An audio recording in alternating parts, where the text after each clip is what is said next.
तुला रडायला येतंय मला माहितीये, पण काळजी नको करू. तू इकडे ये, आपण सविस्तर बोलूया. मित्राचा ब्रेकअप झाला आणि त्याच्यामुळे ना त्याला फार रडायला येत आहे. आपण म्हणतो की मुलांनी रडायला नको, पण असा एखादा मुलगा रडला तर आपण म्हणतो तू मुलगी आहे का. मुलांना आपण असं बघतो की त्यांनी प्रोटेक्ट करायला पाहिजे, सपोर्ट करायला पाहिजे, नेहमी स्ट्रॉंग राहायला पाहिजे, सगळे प्रॉब्लेम्स त्यांनीच सॉल्व्ह करायला पाहिजे. आणि पुरुषांना अशी उपमा दिल्यामुळे त्यांना ताणतणाव येतो आणि कधी कधी चुकीच्या मार्गाला सुद्धा जातात. म्हणजे अल्कोहोलचं व्यसन वाढतं, ते बोलत नाही, मदत मागत नाही, रडणं तर लांबची गोष्ट आहे, एक्सप्रेस सुद्धा करत नाही.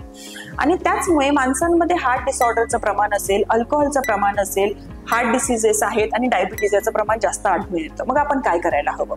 सगळ्यात इम्पॉर्टंट म्हणजे आपल्याला म्हणजे पुरुषांनी स्वतःच्या मेंटल हेल्थकडे लक्ष द्यायला हवं फर्स्ट. दुसरी गोष्ट, आपल्याला जर वाटत असेल की हो मला मदत पाहिजे तर मदत मागा.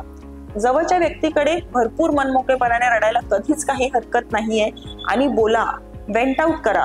प्रॉब्लेम्स कधी कधी बोलल्याने सॉल्व्ह होतात. जून हा मेन्स मेंटल हेल्थ मंथ असा मानला जातो, त्यामुळे males come forward and talk about your mental health. आणि सगळ्यात इम्पॉर्टंट, मेल्स आर ब्युटिफुल. माणसांनाही मन आहे, पुरुषांनाही मन आहे, त्याच्यामुळे लेट्स सेलिब्रेट दिस मंथ.